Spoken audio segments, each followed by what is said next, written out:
వారసుని చూసినప్పుడే వరాల వాంఛలన్నీ పల్లవించగా నందుడింట చిందులేసే అందమైన బాలుడే తనవాడై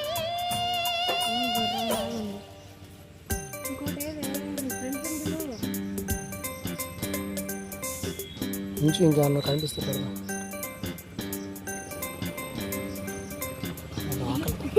కింద పెట్టమ్మా తింటుంది అదే అక్కడ పెట్టి పద ఇంక పద ఇంకా కనిపిస్తే వాటికి పెడతా ఉండు అన్నిటికి పెడతా